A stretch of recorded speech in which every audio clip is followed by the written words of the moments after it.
talking to him and Dana coming in. And then I never said that. How about I Exactly.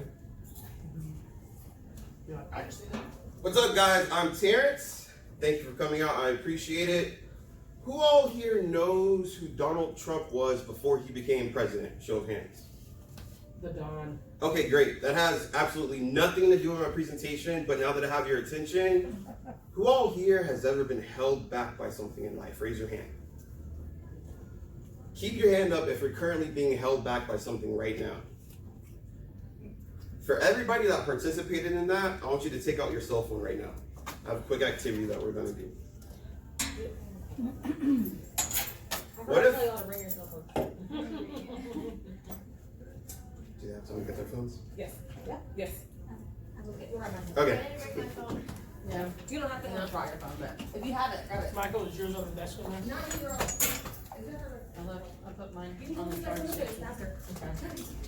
Did you raise your hand on that? You did? Go get your cell phone. Don't be quick, I promise. It's torture, I know it is. There'll be a lot of interaction, so y'all won't have to just hear me talk the entire time. I have some activities I want to do as well. And it's something that may make y'all laugh. That's a lot. That's good. So something you'll definitely remember going back into work, that's for sure. Can you see that? Hold me back right there. Okay.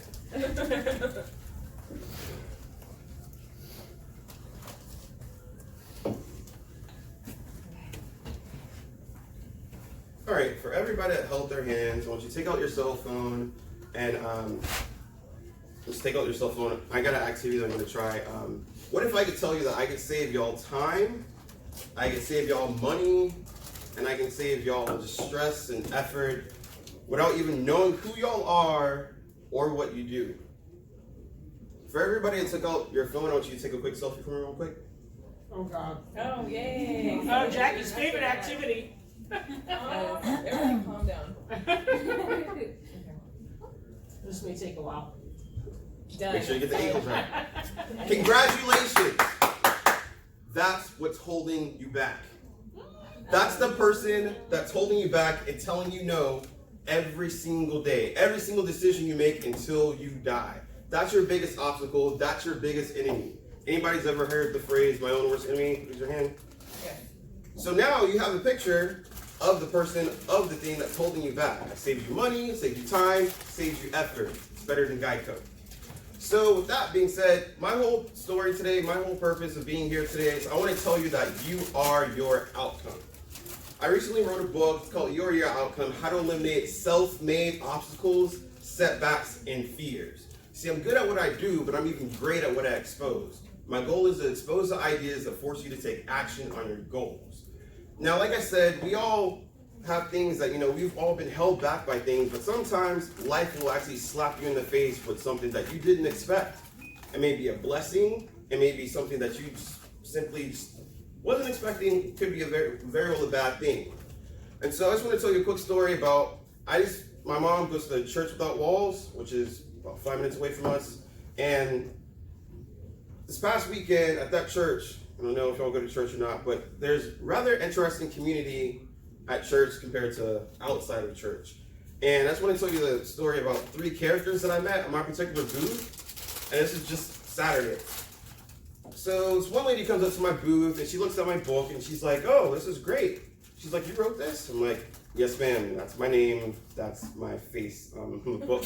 And she's like, well, I've been thinking about writing a book, but no one wants to hear my story. I don't know how to go about it. I don't know what to write about. She had all these shoulda, coulda, wouldas.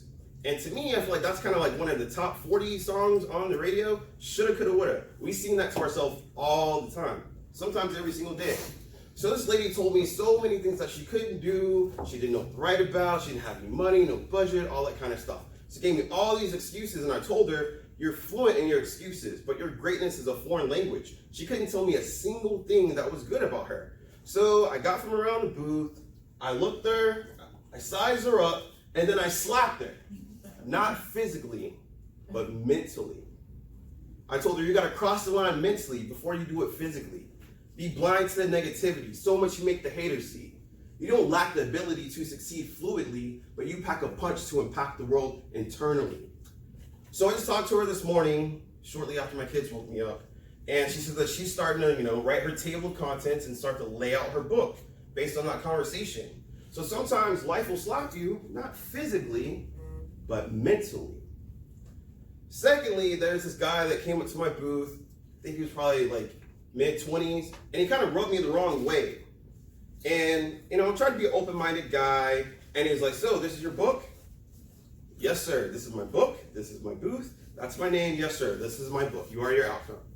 And he's like, huh, looks good. And he proceeded to look through the pages, and he's like, I like the way you formatted this. Did you do that yourself? Like, yes, sir. I'm a graphic designer as well. I formatted everything myself. And he was like, huh, that looks good. But just make sure you stay in your lane. Have any of y'all ever heard the phrase, stay in your lane? Raise your hand. Mm-hmm. I hate that phrase, stay in your lane. And the reason why I say that is because it limits you. You see, if you're driving and something falls off of a truck, what are you going to do? Are you going to slow down or stop? What if it's rolling towards you? You're going to change lanes, right? Naturally, unless you want to get hit. And most of us don't have a death wish like that. So sometimes when obstacles present themselves, you do have to actually change lanes and move around. Staying in the same lane doesn't necessarily mean that you'll get to that destination successfully. You see, it's just not a good thing to go about. Who here has ever ran into an obstacle? They've been going straight, they've written down their goals, but they come to find obstacles. Raise your hand. I personally feel as if as soon as you write your goals, as soon as you make a detailed plan, that's when life will start showing you it's behind. It'll show you, hey, like you have this plan, you have this goal, but I'm going to do everything and anything I can to actually get in the way. So I don't know what side of town y'all live on, but any of y'all ever been to the Galleria? Okay, my wife works at the Galleria. And there's a street to get to Galleria called Richmond.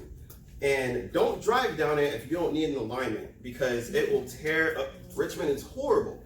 So it's like you have to change lanes. You'll see potholes. It's around the Galleria 610, it's always under construction. So when people come in front of you, when things come in front of you and you see obstacles, know that it's okay to move lanes. It's okay to change lanes.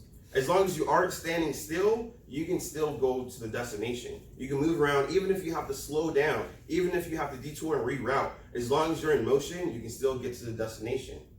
So this guy just rubbed me the wrong way when he said stay in your lane. I was trying not to take it personal, but I was like, eh.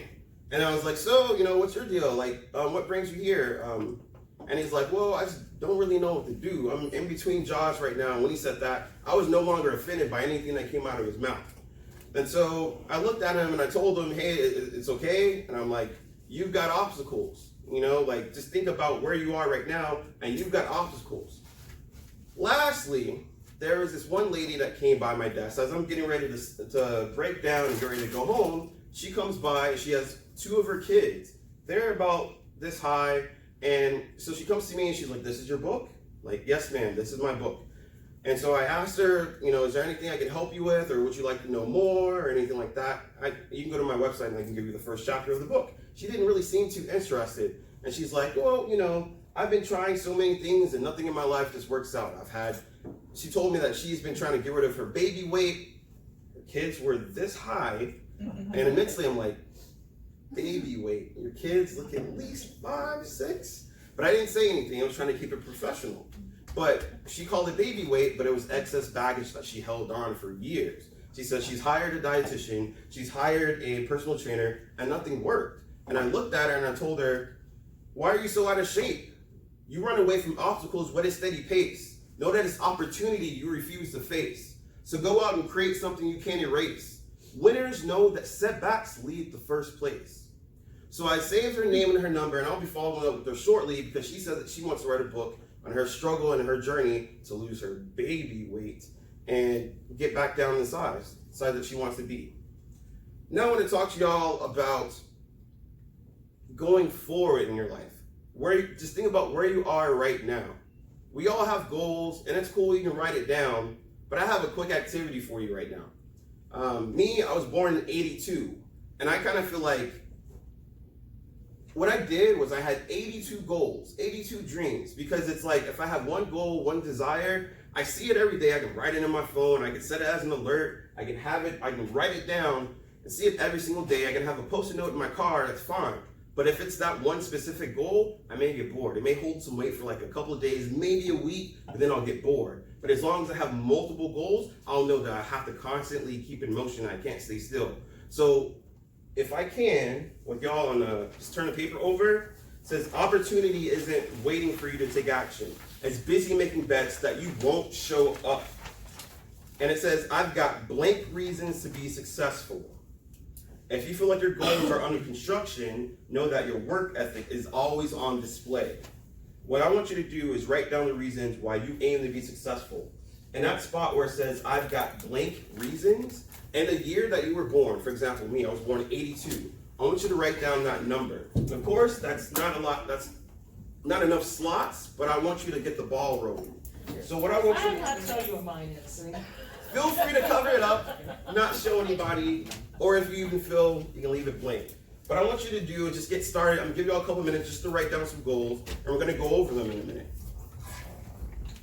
I won't ask you how old you are or what year you're born, I promise.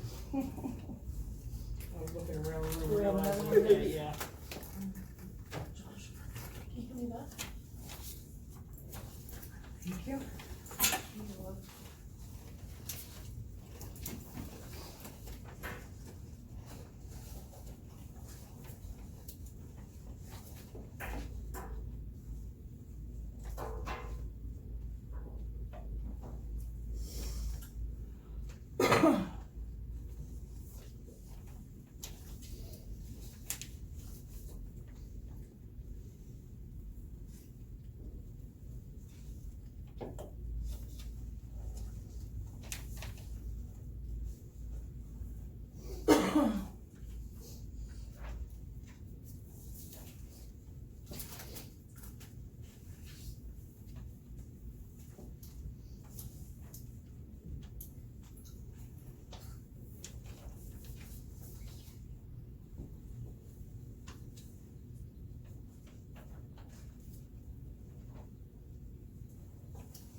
I just noticed there's no clock in here. No. It's okay. Somebody's gone now. There you go. They don't even look at clocks when we're running a meeting. 1:22. I don't have a clock anywhere. Use my phone. Ooh. Yeah, so, I use the stove. When my son goes to timeout, I use a 5-minute timer on the phone.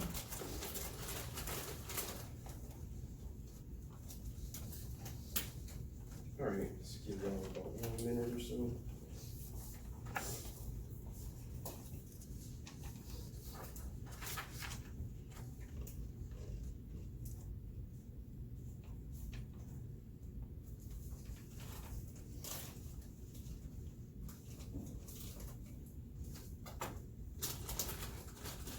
Alright, does anybody want to go first? Nobody? What about you? Can I have your name first? Brittany Cobb. Brittany, okay. What's your goal, Brittany? I would like to be more like God. It's a challenge and a blessing to you. Yeah, that's awesome. That's a good goal to have. Who's next? I'll go. I wrote down a list. So I have family, myself, God, my nephew, my peers, my income to enjoy my life as I envision it, mentally, physically, and spiritually. Enjoy your life mentally, physically, and spiritually. It's a lot of areas. Yeah. Triple double. Mm-hmm. Anybody else? You, sir. Family, pay off my truck, and get married. Where are you from? From in between the Galveston area, but I'm actually from Louisiana. Okay, I hear a little twang going on. All right, and the reason why I brought that up is I just wanted you to see if you had a really detailed goal. And essentially, I want y'all to see if y'all are lying to yourself or not. And the reason why I say that is because in order to if you have a goal, the reason why you may not be hitting it is because you need a burning desire. So I'm going to tell y'all what I personally feel as if a burning desire is, and I want you to look at your list again and then cross out anything that's not a burning desire. When I was a little kid, around Christmas time, I told my parents that I wanted a Teenage Mutant Ninja Turtles tent. I'm an 80s baby, love the Teenage Mutant Ninja Turtles. Leonardo, Michelangelo, Donatello, Raphael, April, Keith Jones, I can keep going. And so, back in the day, they had Saturday morning cartoons, which they no longer have anymore for some reason. I don't know, I love Saturday morning cartoons. I saw this tent, and I told my parents I wanted to get this Teenage Mutant Ninja Turtles tent for Christmas. I live in an apartment, so I didn't really know where you're gonna put a tent, but that's what I wanted. And so I was so into Ninja Turtles and so into this tent that I saw it in my mind every single day. After school, when I'm doing my homework, what would I do? Watch the Teenage Mutant Ninja Turtles. I'd have Teenage Mutant Ninja Turtles shirts, pajamas, shorts, socks, shoes. I ate Ninja Turtles cereal when I was at school, when I was behaving in school, or when I had free time. I actually drew the Ninja Turtles every single day, every single opportunity that I had. So I literally went to sleep thinking about the Ninja Turtles tent, and I woke up thinking about the Ninja Turtles tent. It was literally in my pores every single day. So that to me is a burning desire, something that you can't get rid of, that you can even see when your eyes are closed. You can envision yourself in that tent. My parents eventually did talk to Santa and give me that Ninja Turtle tent. And of course, like I said, I live in an apartment, so there really wasn't anywhere to put it.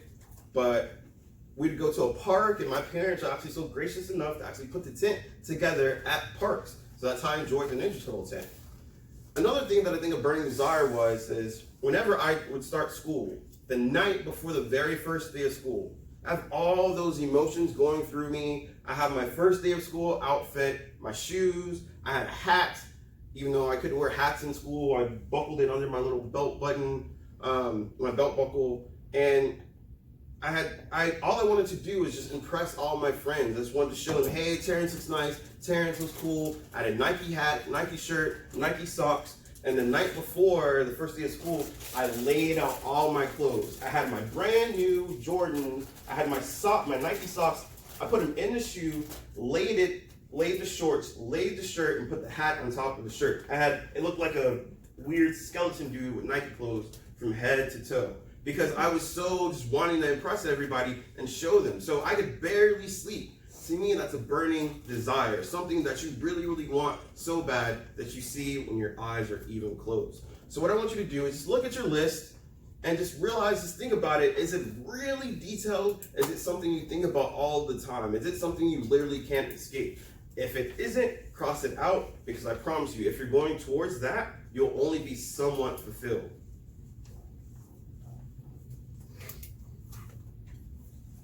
Like I said, it's up to you. You may not have intentionally planned on lying. You may not even call it a lie. But there's no point trying to pursue something that isn't very detailed. Has anybody ever seen that TV show Cops, where they blur out the faces and stuff? Yeah, exactly. A lot of us dream the exact same way. It's cryptic, it's distorted. And a lot of times we say we want to win, we want to get $1 million, but you have no idea how to obtain that $1 million. That's why a lot of people that win the lotto end up going broke, or they lose their money very quickly, because there's no plan. We can all have something that we want, but we have to have steps in order to get to it. And the thing is, you don't even need to be bombarded by, oh, I need to do this, I need to do that, I need to do this. When your goal is crystal clear, you'll be surprised how those steps slowly start to become apparent. So the next activity that we're gonna have is the communication game. Can I have a volunteer? I'm actually volunteering. Can you grab the one that says communication game? It says, if you want to be successful both in and outside of a business environment, it's vital that you obtain great communication skills. The communication game forces you to practice listening so that you can communicate effectively. The communication game works like this. The speaker will speak a complete sentence. The listener will start their statement with the first letter of the last word from the original speaker. So we're gonna display how it works, and then I actually want y'all to try it with the person next to you.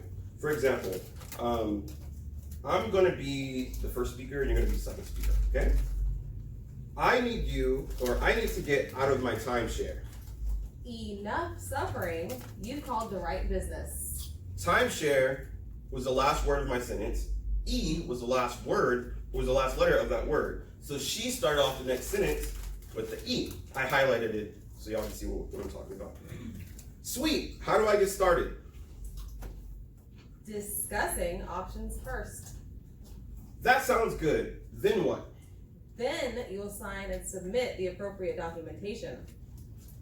Now after submitting documentation, what's next? That's it. We'll reach a resolution and we'll confirm your cancellation. See how it works? So, what's next? So I want you to sit down and try to communicate with your partner, with the person next to you. Just have a simple conversation You see that, right? and see if you can actually pay attention to the whole word. And that's what I love about this game. I try it on my wife all the time. It saved me so many times. Because she won't know I'm doing it, and that's the thing. And it helps me actually listen, because it can go in one ear and out the other when it's my wife. But it forces me to actually listen and pay attention, and she appreciates that. So it's a win-win for both of us. So I want you to get with your partner, talk about whatever, and pay attention to the words that are coming out, and start off the next sentence with the last letter. Okay. What? We're gonna make you go get Nick involved. It gets tricky. It gets tricky. You wanna do, with Nikki and I'll go over here with, Okay. with Josh. What are we gonna, what's our Wait, topic? Are we wait, gonna wait. talk about this?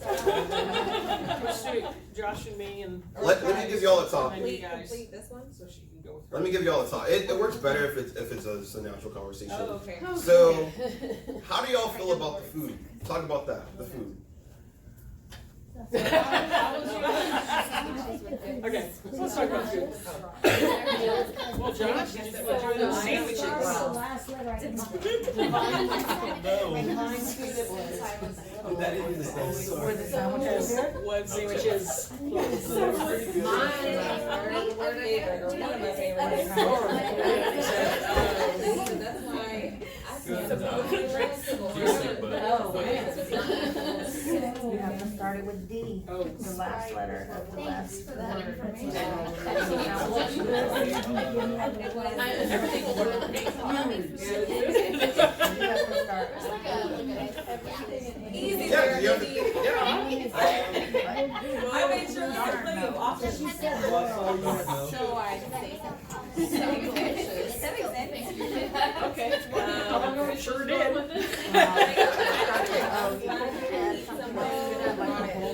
Sure, yeah, sure did. They were I just take off. not on my diet. Let the flavor. So did you enjoy the chips?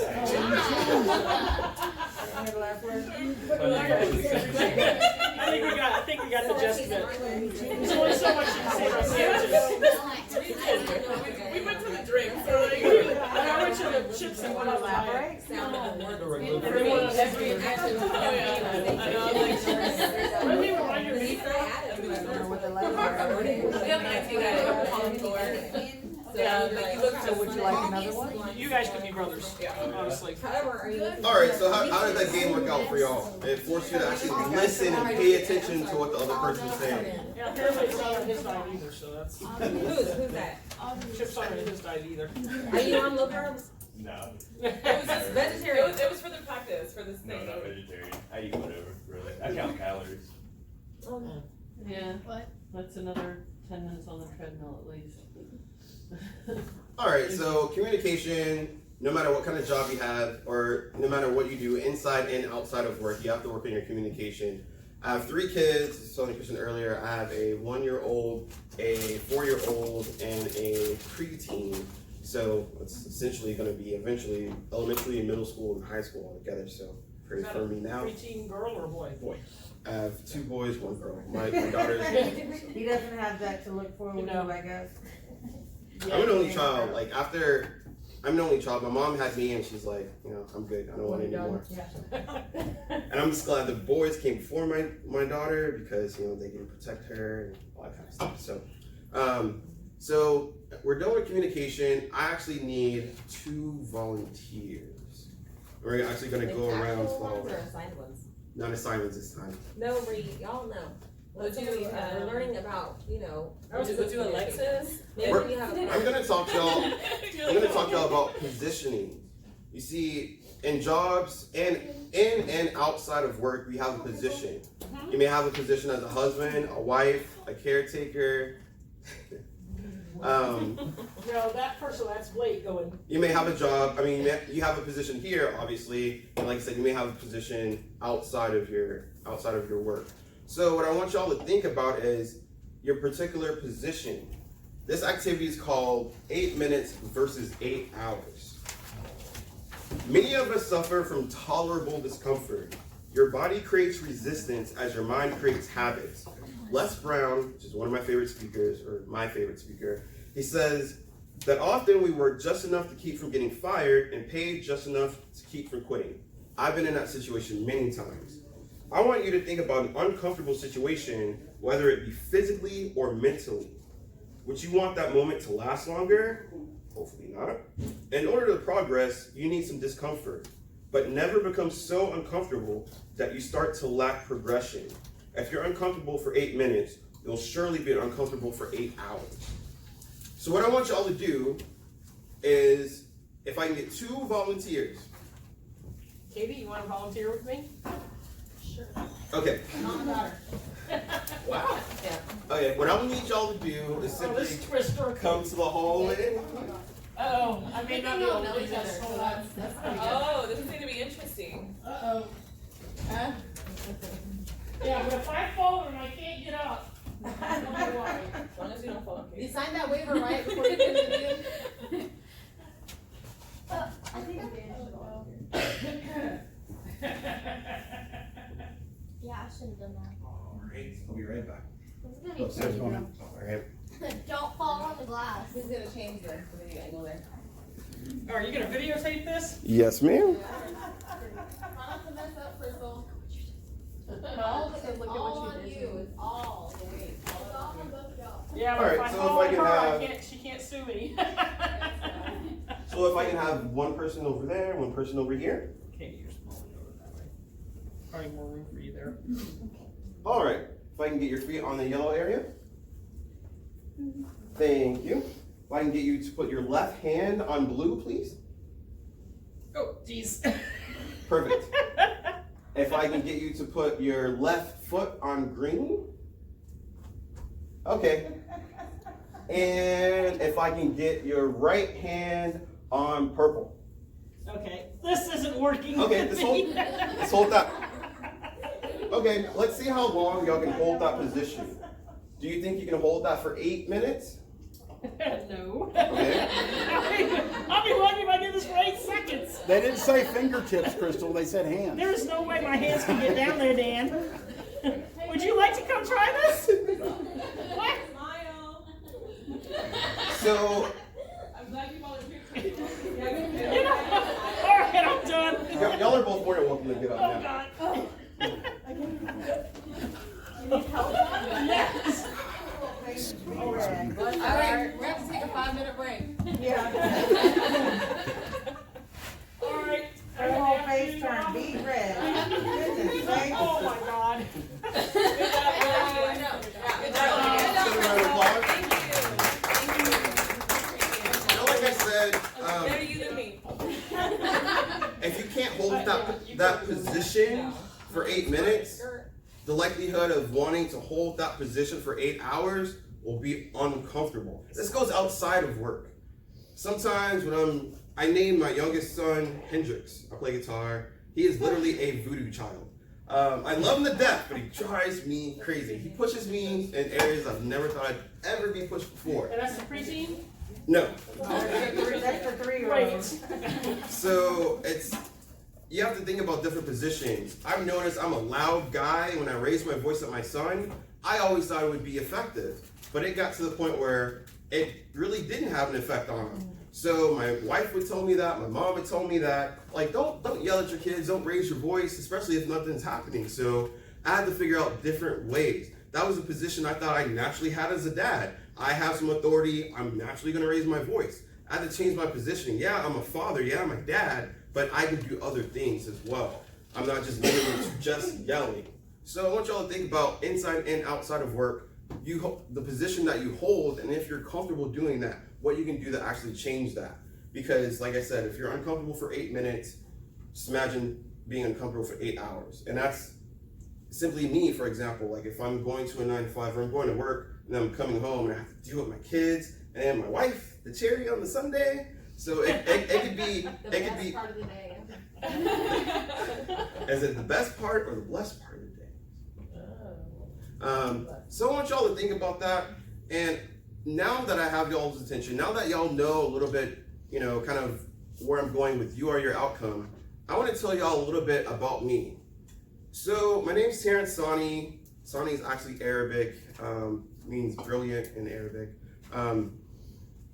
When I was in school, I told myself it's better to cheat than to repeat. I really wasn't a bad kid in school. Academically, I saw no reason to actually push myself. And so I told myself it's better to cheat than to repeat. So I'd always copy off my friends, and it got to the point where I'd actually borrow their makeup, their little, I don't know what they call them, the little foundation things with the mirrors on them, and I'd borrow those to copy to see if a teacher's coming around. If there is an Olympic sport, I was like the Michael Phelps of copying.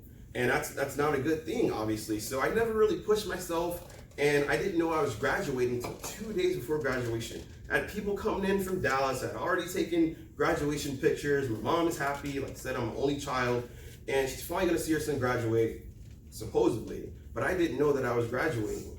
And so I had the answers to my math test, our math final. And you know how some teachers, you have Form A, Form B, Form C. They're the same questions, but they're in different orders. The answers that I had were different from the form that I was given. But I'm like, I'm not gonna have every single answer wrong, so I'm actually gonna write down the form that I have answers to. My teacher got wind of it, and somehow out of pity, he decided to graduate me. And so, or he decided to pass me. And so I didn't know I was passing until I graduated from ELSIC. It's an A-Leaf, and our population is huge. There's a 9th grade center, north side, south side, central. There's an annex, there's a C-building. It's ridiculous. So we had a huge graduating class of seniors. And so what they do is all the seniors that are graduating, they print them on the wall.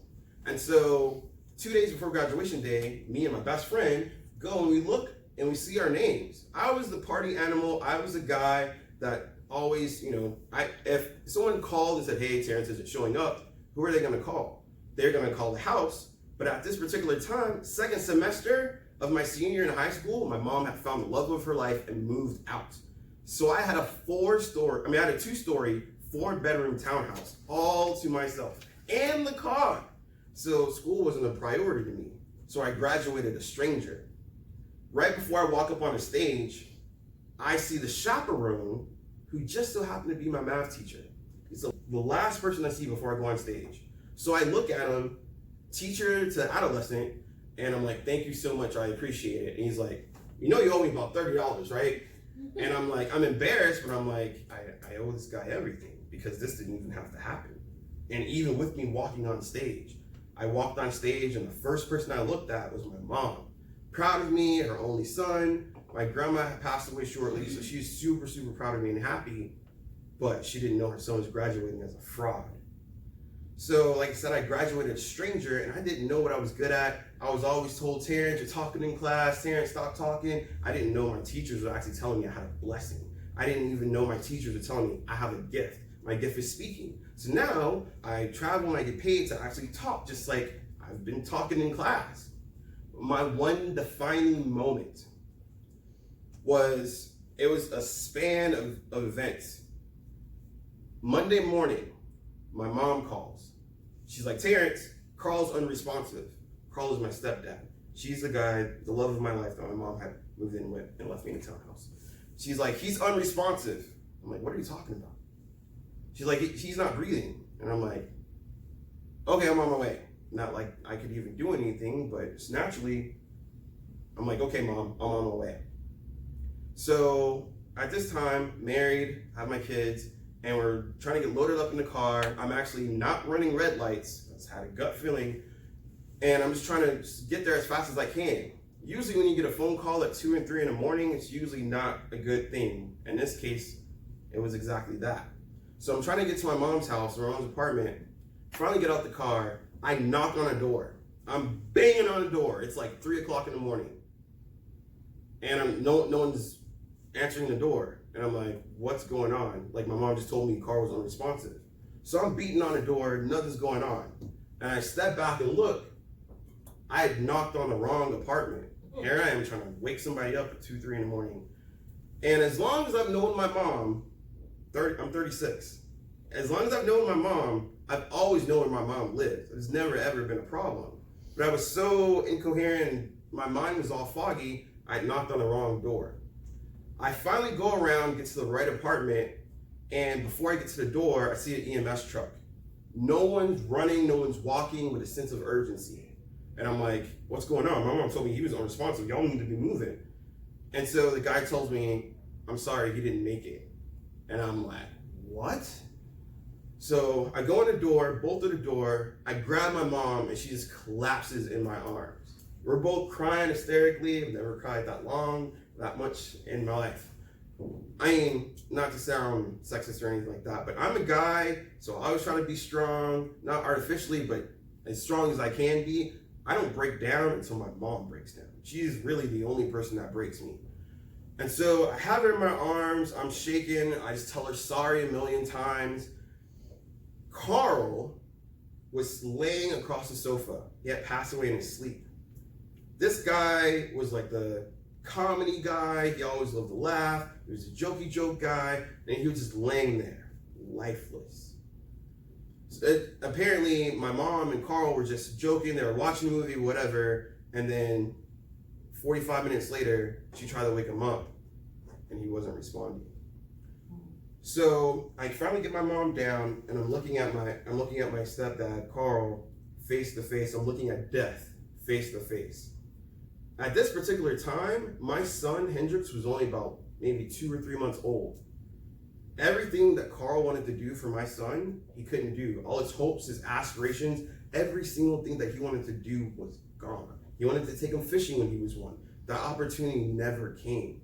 So at that point in time, I realized I have to live with a purpose. I'm not promised tomorrow. I don't know what's going to happen. The very next day was my wife and I's anniversary. That Friday was the funeral and actual day, well, that day years ago, 5 years prior, my biological dad died. There's a lot going on that Friday. That Saturday was my oldest son's birthday. And so what do? I get a ring, I propose to my wife, and I'm like, hey, I don't know what's gonna happen tomorrow, but I love you, will you marry me? And I proposed to my wife on my son's birthday, the day after that funeral. That was an emotional roller coaster for a week. And I realized you really are your outcome. If you wanna do something, you need to have a sense of urgency, you need to do it now. We all have a purpose. We're all born with an expiration date, but we don't know when that expiration date is. So why would you risk just being in this world, living in this world, and not scratching the surface to find out why you were born to stand out? So since then, I always try to live with a purpose and teach my kids and give them something that I don't have. Give somebody else something that I don't have. I talk to strangers, it may sound crazy, but in the motivational speaking world, you talk to strangers almost every single day, or people that you don't really have a big rapport with every single day. And I pour into people because I don't know when my last day is gonna be. It's like, I always think there's some kind of correlation between my birthday and my grandma's birthday, because I was born December 31st and my grandma was born January 1st, and the likelihood of that ever happening is strange. So to me, that just holds some weight, and it tells me, Terrence, there's something there. You need to be doing something.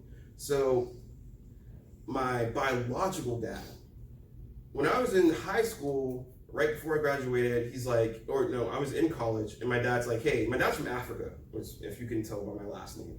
And in Africa, when it comes to academics and grades, they don't play.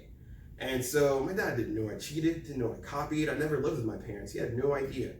He just wanted me to graduate, and he's like, hey, if you're not going to college, you're going to join the military. I'm like, I don't even own a gun. I don't ever want to own a gun. I could never, that's just not me. Water guns even Ninja Turtles didn't have guns, this is not me.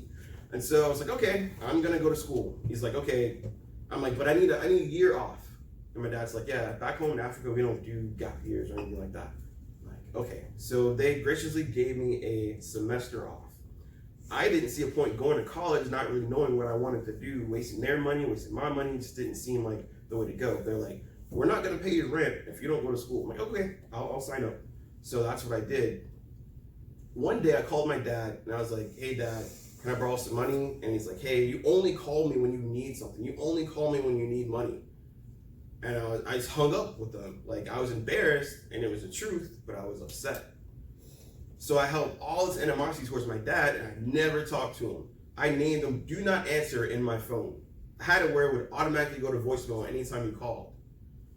And so 3 years later, my dad, his job was maybe 4 lights away from where I lived. And I hadn't seen my dad in 3 years on purpose. My mom calls me one morning and she's like, your dad had a heart attack. And I'm like, what? Are you press return? No. Okay. No. I was hoping my husband was here for that. Oh. And my mom called me and she told me, I can't imagine, especially as a parent now, calling your kids and telling them, hey, you know, your mom, she's not here anymore. Like, can't imagine that phone call. But she woke me up and she told me that, she called me and told me that, and I didn't really know how to feel. I hadn't seen this guy in 3 years. I still loved him, he's still my dad, but my feelings, they were kind of held back. Like, I kind of feel like they were on pause. And so I went to the funeral and everything, and that was my first time seeing my dad in 3 years, so I'm dead. So that held some weight, and I never went to his grave until 12 years later. I was like, I don't want to go, it's just, let me just write that part of my life off. Father's Day, after 12 years after my dad passed away, I got into a really, really big argument with my wife. And I was like, I'm loud, and my kids were like, stop yelling, stop, Terrence, stop, Mom, stop. And I'm like, you know, if you're in an argument, you aren't really thinking logically for the most part, especially if you're at that point. And it held weight when my son was like, Dad, stop, Mom, stop. I'm like, this is what I'm showing my kids? I'm putting them in a situation to tell me to stop? This isn't good. So I grabbed one of my sons and I'm like, I'm going. So I left the house with my youngest son and I drive to my dad's grave on Father's Day. Hadn't been there since his funeral. I go in, I ask the director, I'm like, hey, I'm looking for Suleiman Sani, and she's like, who are you? I'm like, I'm his son. She takes her glasses off. She's like, and you've never been here before? And she's like, you know when he passed away, right? I'm like, yeah, I was here. She's like, and you've never been here since then? I'm like, no. She's like, boy, don't let this be the last time I see you. She took me there, and I actually recorded it, and I filmed it and everything. It's crazy. So I have my youngest son in the car. And we get there, we get to the grave site, and I sit in my car. I'm like, okay, Terrence, everything that you have, this is the time, so let it go. If you want to be a good dad, if you want to be a good husband, you got to get rid of this and let this go. You got to let go of what you're comfortably holding on to. So I get out of the car, grab my son, get to the grave, and I'm holding him, and I just start bawling and start crying. I was there for 45 minutes. I started crying. I was like, Hendrix, I'm going to try to be the best dad I can be for you and your brother. I'm sorry. I apologize. You won't hear me get loud with Mom anymore. We're not going to argue like that anymore. I'm sorry. And at this time, he's just a little kid, so he's not really comprehending, but he knows something is going on because he's saying dad and he's holding on to me. And so I realized then, you got to let go of what you're comfortably holding on to. Any kind of argument that you have, whether it's a coworker, whether it's your spouse, whether it's a kid, you gotta let that go. You literally are your outcome. So if y'all have any questions, y'all are more than welcome to ask me. I'll open this up to y'all if y'all have any questions. Anybody? Any questions? Nothing? No questions. That was a really good point, though. I really like that. Thank you. That was very good. I think we have to realize that, you know, like you said, that we have an expiration date. Yeah. I think most people, especially when we're young, we don't realize that. Because to us, if, well, when I'm like, It's not I'm gonna have however any, age, or I'm it's not gonna however have age I any am benefit, now, and yeah. so nothing bad's gonna happen to me until I'm old, so. Yeah, But we don't realize that it could be just tomorrow in an accident, so. it could be today, tomorrow, you never know. And the thing is, like, I don't watch the news. I stopped watching the news, like, probably over a decade ago. I get all my news from Facebook, so, and my friends just tell me. But a lot of times you'll watch the news and this person got shot, or there's this accident or this robbery, and you know, it goes one ear and out the other. It doesn't really hold any weight. The only time you pay attention to stuff like that is if it's in the movies or it actually happens to you or a loved one or near home. Because I had a friend that was kidnapped, she was murdered. It went all the way to CNN. She was my prom date. And I never thought about that, you know? I never paid any attention to kidnappings, to murders, any of that kind of stuff until it happened. And I'm like, okay, I was actually supposed to be with her. That could have been me. So it's like then when I watch the news and, you know, I'd see pictures or I'd hear about relatable things, I'm like, oh, well, if I'm going through this, somebody else is going through this. And that's the thing, you never know what someone else is going through. Yeah, we're born with an expiration date, but it really doesn't hold weight until you actually come across someone that's actually expired. That was the case with me. But it's the same way with goals, any kind of aspirations or anything that you have. Like, I'm married to my wife. She can divorce me today, tomorrow. Like, I can be doing all the right things, and she could be like, no, I'm just not interested anymore. You never know. So I have to keep refilling that bucket. I have to keep giving her a reason to want to be with me. I have to keep showing my kids, hey, I'm a good dad. Hey, I love you. And it's crazy. Like, my son Hendrix, the one that gives me all the problems, every single morning, he's like, Dad, can we have waffles? Like, he'll cry himself to sleep if he was bad or whatever. You know, like, me and him and everybody, he gives everybody the biggest problem, but he loves the hardest, I feel. Because first thing in the morning, first thing at night, doesn't let anyone read him a storybook, has to be me. I have to go over flashcards with him. It can be whatever time, no matter what. I can tell him to go upstairs to your room, you're being bad. He'll cry, he'll scream, whatever. 5 minutes later, Dad, can you read me a book? Every single time. Anybody else have any questions? I just was going to comment on what you just shared. I think children need routine with their parents, and I think that what you do is brings him security because he knows Dad's going to do this with me every day, and I think that's very important to their own sense of well-being and secureness. Yeah. It's important what she says, by the way, because she's a teacher at an alternative discipline school. Yeah, we were talking earlier, she has a great story herself. Yeah, I always try to put myself in a situation where I'm irreplaceable. Like, I don't want anyone else reading flashcards or storybooks, whatever, to my kid. I don't want it to be just mom or anything like that. So I try to put myself in situations where I just penetrate things. That's one thing that, back to the Ninja Scroll reference, I've taken martial arts on and off my whole entire life. And everybody here knows who Bruce Lee is, right? Mm-hmm. One quick thing, and I won't go on a tangent. Bruce Lee, whenever he had a target, it's like if we were to kick a shield or punch a shield, we'd just kick the actual target, right? We'd actually hit the target. Bruce Lee, when he saw the target, he envisioned 3 to 4 inches past the target. So whenever he kicked or punched, it was already gonna impact and go through whatever. That's why he destroyed things, because he just didn't look at things from surface. He actually looked past that. And that's so relatable with so many things that we want. If you want $1 million, why not $2 million, you know? If you want to be a good employee, why not be a great employee? If you're at this position in your job, why not, you know, want to go to a different position in and outside of work?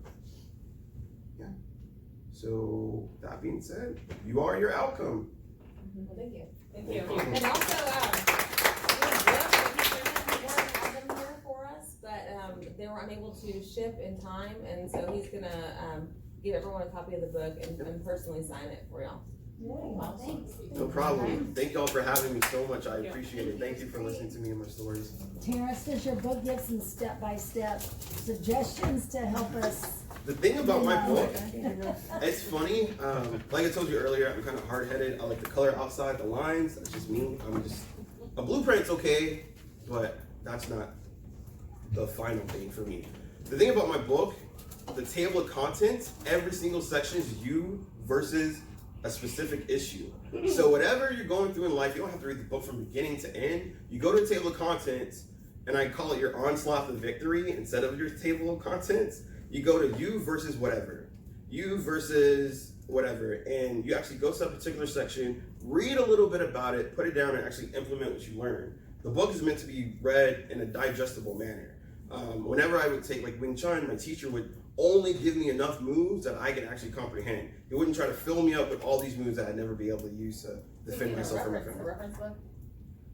Did I you would- look up your topic that you're interested in instead of reading it, in order?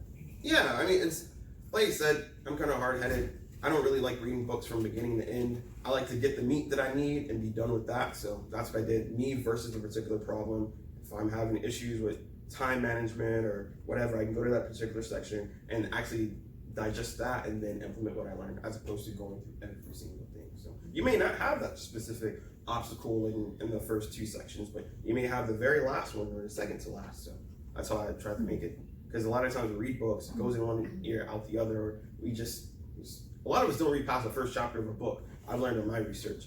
And I was one of those people. My wife's like, I had to stop buying books because I was buying books like groceries. And my wife picked up a book. She's like, "What's this book about?"